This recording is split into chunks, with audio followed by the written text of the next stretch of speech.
Assalamualaikum warahmatullahi wabarakatuh. Perkenalkan, nama saya Maharani dengan NIM 2102011035. Baiklah, di sini saya akan memenuhi tugas saya tentang presentasi yang berjudul konstipasi. Apa itu konstipasi? Konstipasi adalah suatu penurunan defekasi yang normal pada seseorang disertai dengan kesulitan keluarnya feses yang tidak lengkap atau keluarnya feses yang sangat keras dan kering. Menurut Wilson pada tahun 2016, konstipasi adalah defekasi dengan frekuensi yang sedikit, tinja tidak cukup jumlahnya, berbentuk keras dan kering. Menurut Oenzil pada tahun 1995, konstipasi adalah kesulitan atau kelambatan pasase feses yang mengangkut konstipasi tinja dan frekuensi berhajat. Konstipasi dikatakan akut jika lamanya 1-4 minggu, sedangkan dikatakan kronik jika lamanya lebih dari 1 bulan. Menurut Masjour pada tahun 2000, normalnya pola defekasi yang biasanya setiap 2-3 hari sekali tanpa ada kesulitan, nyeri, atau perdarahan dapat dianggap normal. Tipe konstipasi ada 2. Yang pertama, konstipasi fungsional. Yang kedua, penundaan pada muara rektum. Selanjutnya ada etiologi. Penyebab umum konstipasi yang dikutip dari Potter dan Perry pada tahun 2005 adalah sebagai berikut. Yang pertama, ada kebiasaan defekasi yang tidak teratur dan mengabaikan keinginan untuk defekasi dapat menyebabkan konstipasi. Yang kedua, klien yang mengkonsumsi diet rendah serat dalam bentuk hewani, misalnya daging, produk-produk susu, atau telur, dan karbohidrat murni, makanan penutup yang berat. Sering mengalami masalah konstipasi karena bergerak lebih lambat di dalam saluran cerna. Asupan cairan yang rendah juga memperlambat peristaltik. Yang ketiga, tirah baring yang panjang atau kurangnya olahraga yang teratur menyebabkan konstipasi. Patofisiologi. Konstipasi bukanlah suatu penyakit, tetapi merupakan gejala yang mengindikasi adanya penyakit atau masalah yang dapat menyebabkan konstipasi, antara lain kelainan saluran pencernaan, contohnya divertikulitis. Selanjutnya ada gangguan metabolisme, contohnya diabetes. Selanjutnya ada gangguan endokrin, contohnya hipotiroidisme.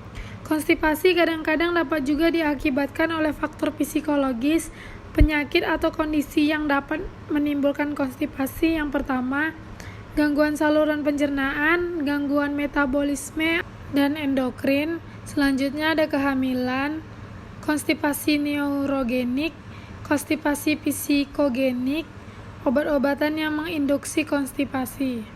Manifestasi klinis. Yang pertama, perut terasa begah, penuh, dan bahkan terasa kaku karena tumpukan tinja, atau jika tinja sudah tertumpuk sekitar 1 minggu atau lebih, perut penderita dapat terlihat seperti sedang hamil.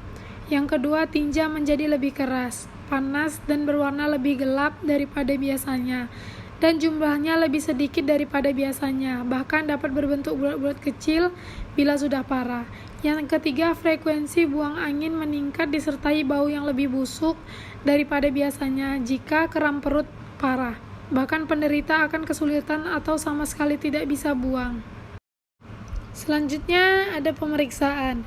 Yang pertama, pemeriksaan dimulai pada rongga mulut meliputi gigi geligi, adanya luka pada selaput lendir mulut dan tumor yang dapat mengganggu rasa pengecapan dan proses menelan.